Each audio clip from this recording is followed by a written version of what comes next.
तो आइए जानते हैं फिल्म अल्फा की कहानी की शुरुआत होती है कारगिल युद्ध खत्म होने के ठीक एक दिन बाद। जीत तो मिल गई, लेकिन हर तरफ उन जवानों की शहादत का गम छाया हुआ है जिन्होंने देश के लिए अपनी जान कुर्बान कर दी। इसी बीच हमारी मुलाकात कर्नल विक्रांत से होती है, जो अपने साथियों को खोने के दर्द से टूट चुका है। तभी उसका साथी फतेह सिंह उसे अल्फा नाम के एक गुप्त प्रोजेक्ट के बारे में बताता है। उसका दावा होता है कि ये तकनीक साधारण सैनिकों को पहले से कहीं ज्यादा ताकतवर और सक्षम बना सकती है।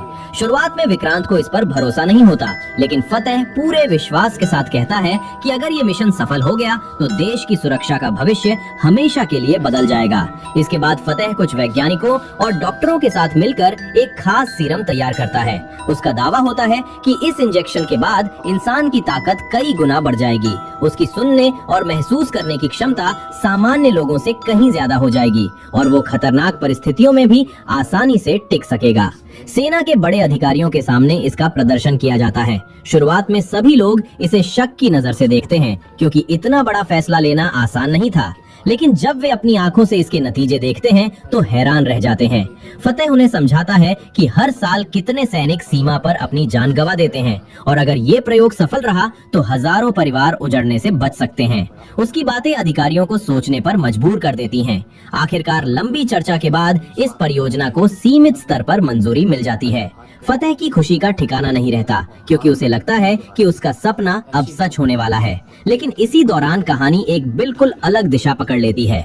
विक्रांत अपनी पत्नी जानकी को अस्पताल लेकर जाता है। जानकी मां बनने वाली है, लेकिन डॉक्टर जांच के बाद बताती हैं कि उसका दिल काफी कमजोर है और इस हालत में गर्भ जारी रखना उसकी जान के लिए बेहद खतरनाक साबित हो सकता है। डॉक्टर साफ शब्दों में सलाह देती है कि मां की जान बचाने के लिए गर्भपात ही सबसे सुरक्षित रास्ता है। लेकिन जानकी अपने बच्चे को जन्म देने का फैसला कर चुकी होती है। उसके लिए ये बच्चा सिर्फ एक जिम्मेदारी नहीं, बल्कि उसकी पूरी दुनिया है। विक्रांत उसे बहुत समझाने की कोशिश करता है, मगर जानकी अपनी बात से पीछे नहीं हटती। अब विक्रांत के सामने सबसे बड़ी मुश्किल ये है कि वो अपनी पत्नी को भी बचाना चाहता है और अपने होने वाले बच्चे को भी। कई रातों तक बेचैनी में सोचने के बाद वो एक ऐसा फैसला करता है जो आगे चलकर पूरी कहानी बदल देता है। बिना किसी को बताए वो अल्फा सीरम का इस्तेमाल जानकी पर कर देता है। उसका विश्वास होता है कि अगर ये सीरम सैनिकों को इतना मजबूत बना सकता है तो शायद जानकी का शरीर भी गर्भावस्था का दबाव सह सकेगा। कुछ महीने गुजरते हैं और हैरानी की बात ये होती है कि जानकी की तबीयत लगातार बेहतर रहने लगती है। डॉक्टर भी उसकी रिपोर्ट देखकर चौंक जाती है, क्योंकि जिस मरीज की हालत को लेकर इतना खतरा था, अब वही सामान्य तरीके से रिकवर करती दिखाई दे रही थी। विक्रांत को पहली बार उम्मीद की किरण नजर आती है। उसे लगता है कि शायद उसने सही फैसला लिया था, लेकिन तभी सब कुछ अचानक बदल जाता है। जिन सैनिकों पर अल्फा सीरम का परीक्षण किया गया था, उनमें एक के बाद एक गंभीर दिक्कतें सामने आने लगती हैं। कई जवानों को ब्रेन हैमरेज हो जाता है और उनकी मौत होने लगती है। पूरी सेना में हड़कंप मच जाता है। जांच शुरू होती है और पता चलता है कि सीरम जितना ताकतवर है, उतना ही खतरनाक भी साबित हो सकता है। अब सेना के अधिकारी तुरंत इस प्रोजेक्ट को बंद करने का फैसला लेते हैं। अल्फा को प्रतिबंधित कर दिया जाता है और इसकी सारी गतिविधियां रोक दी जाती हैं। ये खबर सुनते ही विक्रांत के पैरों तले जमीन खिसक जाती है। उसे सबसे ज्यादा चिंता जानकी की होती है, क्योंकि उसी सीरम का इस्तेमाल उसने अपनी पत्नी पर भी किया था। वो भागता हुआ अस्पताल पहुंचता है, लेकिन वहां की स्थिति बेहद गंभीर होती है। डॉक्टर जानकी को बचाने की पूरी कोशिश कर रहे होते हैं। कुछ देर बाद डॉक्टर बाहर आती है और भारी मन से बताती है कि वे जानकी को नहीं बचा सके। ये सुनते ही विक्रांत की दुनिया उजड़ जाती है, लेकिन उसी पल डॉक्टर ये भी बताती है कि जानकी ने एक बच्ची को जन्म दिया है। अपनी पत्नी को खोने का दर्द और बेटी के जन्म की खुशी, दोनों भावनाएं एक साथ विक्रांत के चेहरे पर दिखाई देती है। वो कांपते कदमों से अपनी बेटी को देखने जाता है, लेकिन इससे पहले कि वो उसे अपनी गोद में ले पाता, फतेह वहां पहुंच जाता है। वो बच्ची को अपने हाथों में उठाता है और बिना कुछ समझाए वहां से चला जाता है। विक्रांत उसके पीछे दौड़ता है, लेकिन जब तक वो पहुंचता है, फतेह उसे एक ऐसी बात बताता है जिसे सुनकर उसका दिल टूट जाता है। फतेह कहता है कि बच्ची अब जिंदा नहीं रही। विक्रांत सदमे में आ जाता है। वो अपनी बेटी का निर्जीव शरीर समझकर जो उसे दिया जाता है उसे लेकर वहां से चला जाता है। दूसरी तरफ अल्फा प्रोजेक्ट की नाकामी के लिए फतेह को जिम्मेदार ठहराया जाता है। अधिकारियों का मानना होता है कि उसने बिना पूरी जांच के इस मिशन को आगे बढ़ाया, जिसकी वजह से कई सैनिकों की जान चली गई। सजा के तौर पर उसे सक्रिय ड्यूटी से हटाकर चेरापूंजी भेज दिया जाता है, जहां उसे सिर्फ प्रशासनिक काम देखने की इजाजत होती है। अब वो सीमा पर लड़ नहीं सकता। बाहर से शांत दिखाई देने वाला फतेह अंदर ही अंदर कुछ और सोच रहा होता है। चेरापूंजी पहुंचने के बाद वो अपने पुराने वैज्ञानिक साथी से फिर संपर्क करता है। वो साफ कहता है कि अल्फा खत्म नहीं हुआ है, बल्कि अब इसकी असली शुरुआत होगी। कुछ ताकतवर लोग अभी भी इस प्रोजेक्ट पर भरोसा करते हैं और वे इसे गुप्त रूप से फंड भी कर रहे हैं। इसके बाद वो एक ऐसा राज खोलता है जो पूरी कहानी का सबसे बड़ा झटका साबित होता है। जिस बच्ची को दुनिया मरा हुआ समझ रही थी, वो वास्तव में जिंदा है। फतेह ने उसे किसी से छिपाकर अपने पास रख लिया था। वो बच्ची और कोई नहीं, विक्रांत और जानकी की बेटी थी। जानकी की याद में वो उसका नाम सीता रखता है। अब वो तय करता है कि सीता को बचपन से ही इस तरह तैयार किया जाएगा कि वो दुनिया की सबसे खतरनाक योद्धा बने। राजस्थान में एक गुप्त रिसर्च कैंप तैयार किया जाता है, जहां सीता की परवरिश शुरू होती है। बाहर की दुनिया से पूरी तरह दूर उसे यही बताया जाता है कि उसके माता पिता ने उसे जन्म के बाद छोड़ दिया था। उसके लिए डॉक्टर और फतेह ही सब कुछ बन जाते हैं। सीता फतेह को पिता की तरह मानने लगती है और उसे प्यार से बाबा कहकर बुलाती है, लेकिन उसे ये नहीं पता कि उसकी जिंदगी का हर पल एक बड़े प्रयोग का हिस्सा है। बचपन से ही उसकी जांच होती रहती है, उसके शरीर की क्षमताओं को परखा जाता है और धीरे धीरे उसे बेहद कठिन ट्रेनिंग दी जाने लगती है। समय तेजी से बीतता है और देखते ही देखते सीता एक मासूम बच्ची से बेहद खतरनाक और अनुशासित योद्धा बन जाती है। उसकी हर सुबह कठिन ट्रेनिंग से शुरू होती है और हर रात नए मिशन की तैयारी के साथ खत्म होती है। फतेह ने उसे सिर्फ लड़ना ही नहीं सिखाया, बल्कि भावनाओं को दबाना भी सिखाया था। उसके लिए हर इंसान या तो दोस्त था या फिर दुश्मन। बीच का कोई रिश्ता उसने कभी जाना ही नहीं। सीता को हमेशा यही विश्वास दिलाया गया कि वो देश की सुरक्षा के लिए तैयार की जा रही है और जो भी मिशन उसे दिया जाएगा वो राष्ट्र हित में होगा। इसी भरोसे के साथ वो फतेह की हर बात बिना कोई सवाल किए मानती चली जाती है। लेकिन एक दिन सब कुछ बदल जाता है। अचानक वो उसी गुप्त कैंप में लौटती है जहां उसका बचपन बीता था। वहां मौजूद वैज्ञानिकों और कर्मचारियों को देखकर उसके चेहरे पर कोई भावना नहीं होती। अगले ही पल वो एक एक करके उन सभी को खत्म करना शुरू कर देती है। कोई समझ ही नहीं पाता कि आखिर वही लड़की जिसे उन्होंने बड़ा होते देखा था, आज उन्हीं की जान की दुश्मन कैसे बन गई। कुछ ही देर में पूरा कैंप तबाह हो जाता है और आखिर में सीता पूरे ठिकाने को विस्फोट से उड़ा देती है। जाते जाते वो सिर्फ एक बात कहती है कि अभी उसका असली हिसाब बाकी है और सबसे आखिर में वो फतेह को मारेगी। लेकिन उससे पहले उसे एक ऐसे इंसान से मिलना है जिसका नाम है विक्रांत। दूसरी तरफ अब कई साल बीत चुके हैं और विक्रांत देश की खुफिया एजेंसी रॉ का प्रमुख बन चुका है। तभी उसे खबर मिलती है कि अलग अलग विभागों से जुड़े कई वरिष्ठ अधिकारी रहस्यमयी तरीके से मारे जा चुके हैं। जब वो उनकी तस्वीरें देखता है तो उसके चेहरे का रंग उड़ जाता है, क्योंकि ये वही लोग थे जिन्होंने कभी अल्फा प्रोजेक्ट को मंजूरी दी थी। विक्रांत तुरंत समझ जाता है कि ये कोई साधारण बदला नहीं है और कहीं न कहीं इसका संबंध फतेह से जरूर है। सच्चाई जानने के लिए वो सीधे चेरापूंजी पहुंचता है और फतेह से सवाल करता है कि आखिर वो ये सब क्यों कर रहा है। लेकिन फतेह शांत रहता है। वो कहता है कि उसने किसी को नहीं मारा। इसके बाद वो सीता की रिकॉर्डिंग दिखाता है जिसमें साफ दिखाई देता है कि सारे हमले उसी ने किए हैं। ये देखकर विक्रांत दंग रह जाता है। तभी फतेह उसकी जिंदगी का सबसे बड़ा राज खोल लेता है। वो बताता है कि सीता कोई और नहीं बल्कि उसी की बेटी है, जिसे उसने सालों पहले अपने पास छिपा कर रखा था। ये सुनते ही विक्रांत का गुस्सा फूट पड़ता है। उसे एहसास होता है कि इतने वर्षों तक वो अपनी बेटी को मृत समझता रहा, जबकि उसकी परवरिश एक खतरनाक प्रयोग की तरह की जा रही थी। फतेह बिना किसी पछतावे के कहता है कि उसने सीता को दुनिया का सबसे ताकतवर सैनिक बनाया है, लेकिन अब वही लड़की उसके खिलाफ हो गई है। वो विक्रांत से कहता है कि अगर वो सच में एक जिम्मेदार अधिकारी और पिता है तो अपनी बेटी को रोके, वरना वो सब कुछ खत्म कर देगी। उधर सीता भी लगातार विक्रांत की गतिविधियों पर नजर रख रही होती है। जांच करते हुए उसे पता चलता है कि विक्रांत समय समय पर स्पेन जाता रहता है। वो इंतजार करने लगती है कि कब वो भारत लौटे ताकि आमने सामने बात हो सके। इसी दौरान कहानी में एक और बड़ा मोड़ आता है। असल में जानकी ने एक नहीं बल्कि जुड़वा बेटियों को जन्म दिया था। पहली थी सीता और दूसरी दुर्गा। जब अस्पताल में डॉक्टर ने फतेह की बातें सुनी थी कि ये बच्ची अब उसके मिशन का हिस्सा बनेगी, तब उसने दूसरी बच्ची को छिपाकर बचा लिया था। उसी दिन से दुर्गा को सुरक्षित रखने के लिए विदेश भेज दिया गया, जहां उसकी परवरिश सामान्य जिंदगी की तरह हुई। स्पेन में रहने वाली दुर्गा को अब तक अपने अतीत के बारे में कुछ भी पता नहीं था। आखिरकार विक्रांत उससे मिलता है और वर्षों से छिपी पूरी सच्चाई बता देता है। पहले तो दुर्गा को यकीन ही नहीं होता कि उसकी एक जुड़वा बहन भी है, लेकिन जब उसे सबूत मिलते हैं तो उसकी आंखें भर आती हैं। उसे एहसास होता है कि अगर उस दिन डॉक्टर उसे ना बचाती तो शायद उसकी जिंदगी भी सीता जैसी होती। अब विक्रांत उससे कहता है कि उन्हें मिलकर सीता को वापस लाना होगा, क्योंकि वो अपराधी नहीं बल्कि परिस्थितियों की शिकार है। दुर्गा बिना देर किए अपने पिता का साथ देने का फैसला करती है। दूसरी ओर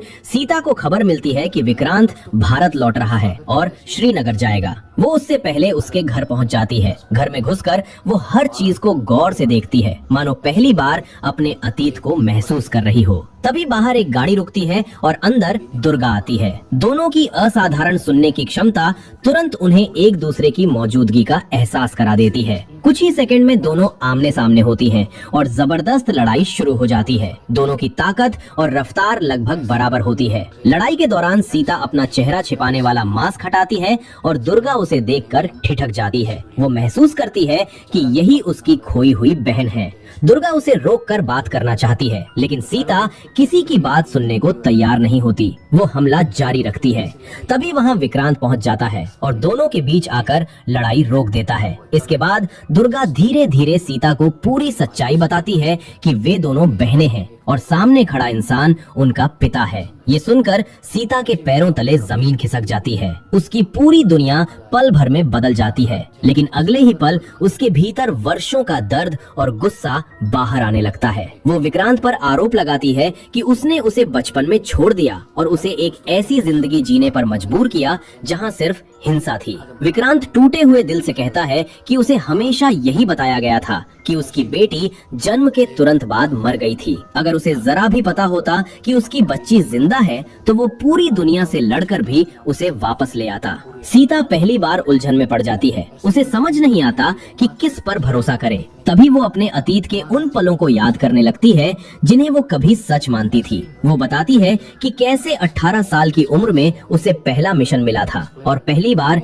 किसी की जान ली थी। शुरुआत में उसके हाथ कांपे थे, लेकिन फतेह ने उसे समझाया कि वो देश के दुश्मनों को खत्म कर रही है। धीरे धीरे हत्या उसके लिए एक मिशन बनती गई। हर काम के बाद उसे यही बताया जाता कि उसने राष्ट्र की रक्षा की है। लेकिन फिर एक दिन उसे सबसे कठिन आदेश मिला। फतेह ने कहा कि अब उसे उसी डॉक्टर को खत्म करना होगा जिसने बचपन से उसकी देखभाल की थी। ये सुनकर पहली बार सीता का मन डगमगा गया। डॉक्टर उसके लिए परिवार जैसा था। फिर भी वो आदेश मानने उसके पास पहुंची, लेकिन डॉक्टर पहले से उसका इंतजार कर रहा था। उसने सीता को बैठाकर ऐसी सच्चाई बताई जिसने उसकी पूरी जिंदगी की नींव हिला दी। डॉक्टर ने कहा कि फतेह कभी उसका हितैषी नहीं था। उसने सीता को सिर्फ एक प्रयोग की तरह इस्तेमाल किया। जिन लोगों को वो दुश्मन समझकर मारती रही वे सभी गद्दार नहीं थे। असली गद्दार तो फतेह खुद था।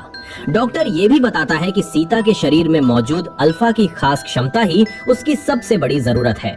फतेह अब उसके खून और कोशिकाओं की मदद से एक नया सीरम बनाना चाहता है। अगर ये प्रयोग हुआ तो सीता हमेशा के लिए अपाहिज भी हो सकती है या अपनी जान गंवा सकती है। ये सुनते ही सीता का दिल टूट जाता है।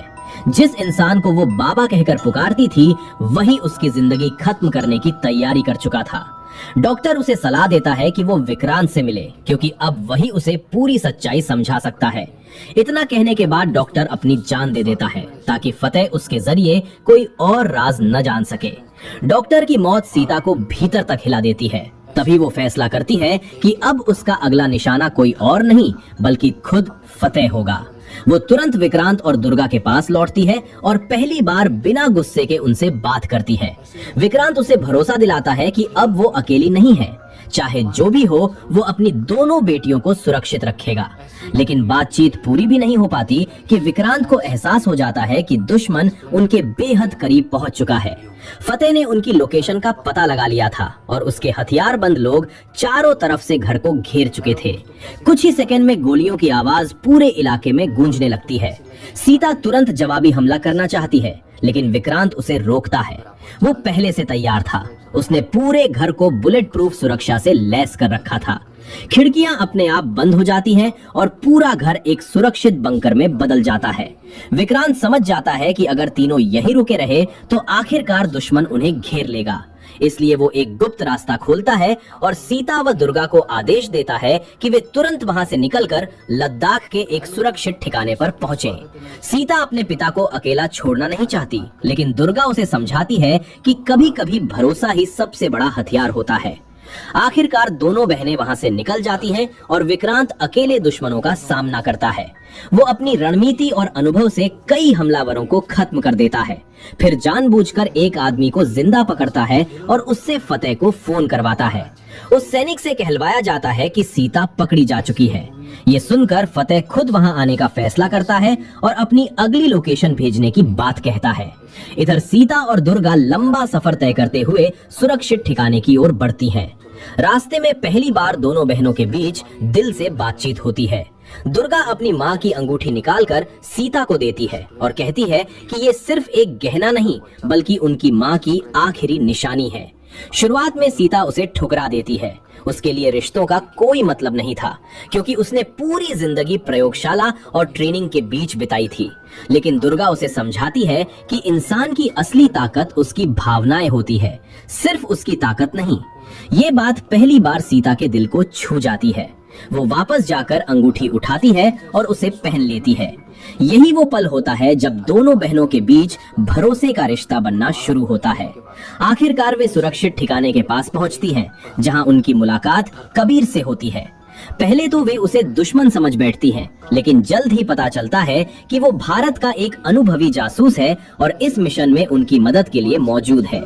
इससे पहले कि वे आगे की योजना बना पाते, फतेह के लोग वहां भी पहुंच जाते हैं। एक बार फिर भीषण लड़ाई शुरू हो जाती है। कबीर पूरी ताकत से मुकाबला करता है, लेकिन इसी दौरान दुर्गा को गोली लग जाती है। उसकी हालत बिगड़ने लगती है। कबीर तुरंत सीता से कहता है कि वो दुर्गा को पास के गांव ले जाकर इलाज करवाए, जबकि वह दुश्मनों को रोकता है। मजबूर होकर सीता अपनी बहन को लेकर वहां से निकल जाती है। गांव में डॉक्टर दुर्गा का इलाज शुरू करते हैं। कभी सीता के फोन पर फतेह का कॉल आता है। वह कहता है कि अगर वह अपने पिता को जिंदा देखना चाहती है तो अकेले उसके पास आए। सीता समझ जाती है कि ये जाल है, लेकिन उसके पास कोई दूसरा रास्ता नहीं था। दुर्गा उसके साथ चलना चाहती है, मगर सीता उसे आराम करने के लिए कहती है और अकेली निकल पड़ती है। जैसे ही वह फतेह के अड्डे में पहुंचती है, उसका पैर एक लैंडमाइन पर पड़ जाता है। अब वह एक कदम भी हिल नहीं सकती थी। सामने विक्रांत बंधा हुआ था और उसके शरीर पर भी विस्फोटक लगाए गए थे। फतेह मुस्कुराते हुए सामने आता है और कहता है कि उसका अल्फा मिशन किसी भी कीमत पर पूरा होकर रहेगा, लेकिन सीता साफ मना कर देती है। वह कहती है कि अब वह कभी उसका हथियार नहीं बनेगी। तभी फतेह अपनी सबसे बड़ी सच्चाई बताता है। वह स्वीकार करता है